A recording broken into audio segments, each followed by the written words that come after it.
Hi guys! Welcome to Beth Mary's Lutong Bahay channel. Before this video starts, please like and subscribe to my channel.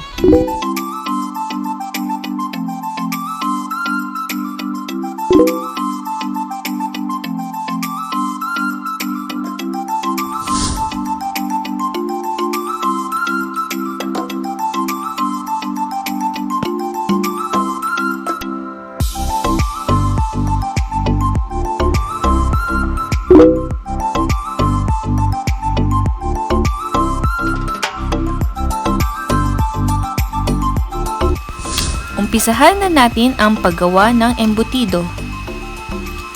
Sa paggawa ng embutido ay paghahalu-haluin lamang natin ang lahat ng sangkap nito maliban lamang sa hiniwang sausage at nilagang itlog. Dito sa prosesong ginawa ko ay una kong nilagay ang mga seasonings katulad ng oyster sauce, salt and pepper upang kumapit ng mabuti ang lasa nito sa ating meat. At pagkatapos ay haluin nating mabuti. Sunod nating ilagay ang onion, pickled relish, honey, carrots at green peas at muli natin itong haluin. Haluin lamang po natin ng haluin dahil sa ating paghahalo ay nakakatulong ito upang mas maging pino ang texture ng ating embutido.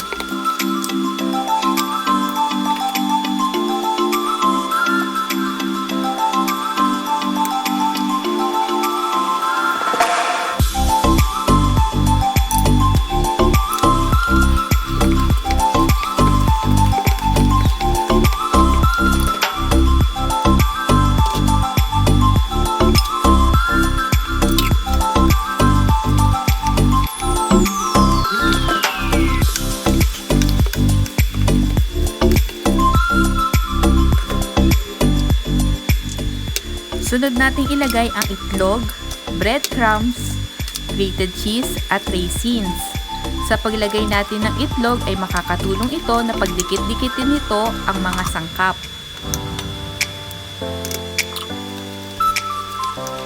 Haluin lamang po natin at huwag po tayong mapagod sa paghahalo.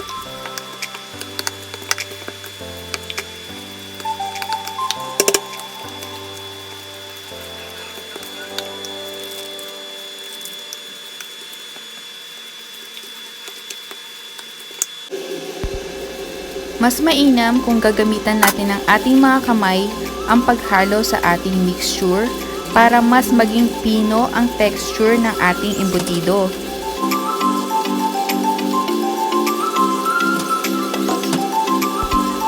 By the way guys, kayo na po ang mag-adjust ng mga seasonings nang naaayon sa inyong panlasa.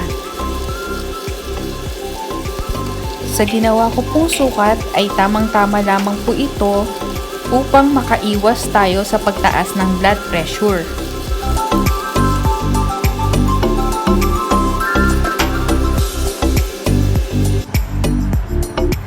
Ayan, pwede na nating balutin ang ating embutido mixture.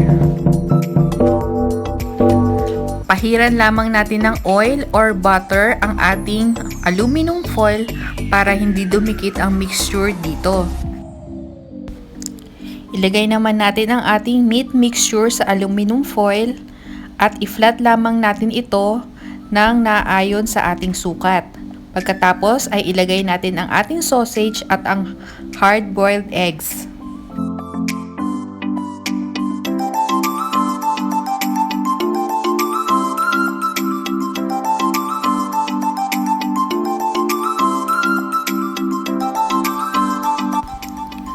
Umpisahan na nating i-roll ang ating foil at pisil-pisilin lamang natin ito upang masiksik ang mixture sa loob ng ating aluminum foil.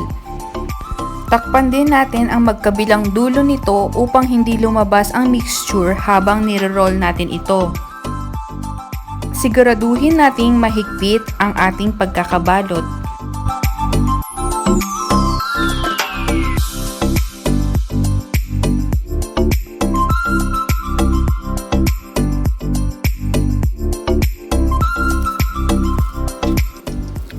Ulitin muli ang proseso ng pagbalot hanggang sa maubos natin ang ating mixture.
Sa 1 kilograms ng ground pork, meron tayong nagawang 4 large rolls at 1 medium roll ng embutido.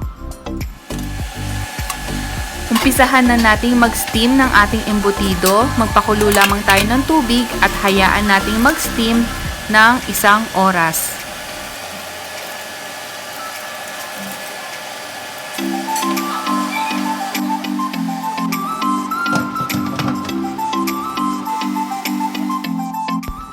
Pagkatapos ng 1 oras ay luto na ang ating embutido. Palamigin muna natin ito bago ito hiwain. At i-freezer din muna natin ang iba pang embutido na hindi muna natin isuserve. At tatagal ito ng hanggang 1 buwan sa ating freezer. Tara, hiwain na natin ang ating embutido.